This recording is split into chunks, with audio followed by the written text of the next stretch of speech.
This video demonstration is brought to you by the Crafts channel in association with the Craft Robo. For more information visit www.graphtecgb.com/craftrobo.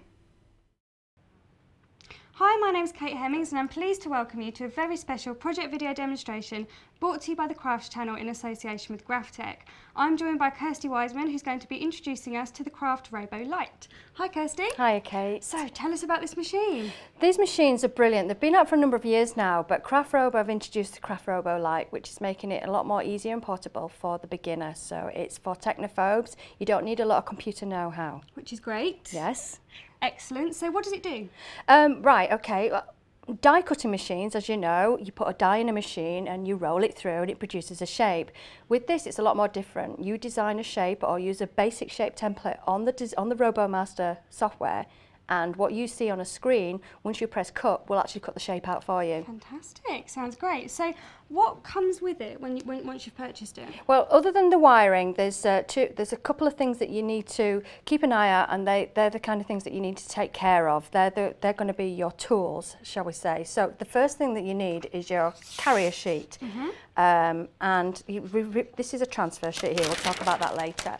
But there's grids on this particular sheet and it's designed to take A4, but the grids that are set in place also will let you use all your waste and leftover, so that you don't have to be using an A4 sheet every time. So you can be using all your waste paper, which none of us like to throw away. So you line them up, and the grids on your screen will help you do that effectively, so that you can use the smallest shape to cut out the smallest piece to cut out the smallest shape.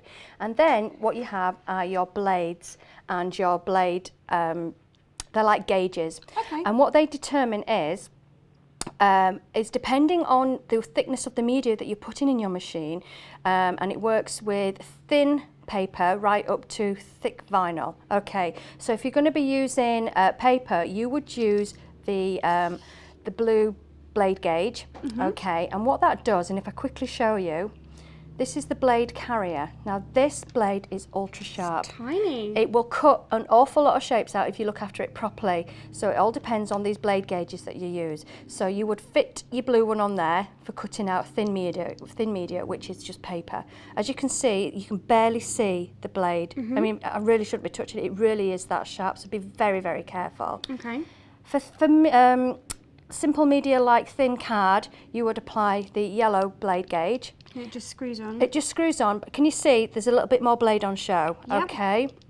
And then for thick media, which is thick card, and for vinyl, and vinyl's very much in vogue at the moment in crafting, as you can see, it will allow more blade to cut through.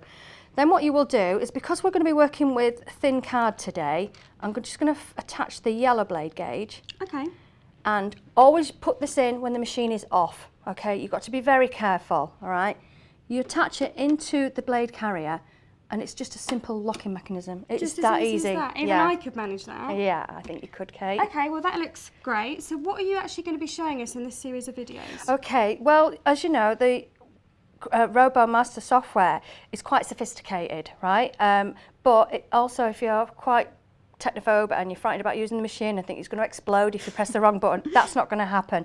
So you can cut out basic shapes from your simple circles here, right, to your generic shapes like your stars on this one, right through to lettering. Now this is single lettering, so it'll cut out each individual letter, and then you can have what we call welded words, okay, where it will cut out a whole word without cutting out individual letters. Oh, okay. Okay, so that's quite fun. It gives it a nice fluid script effect.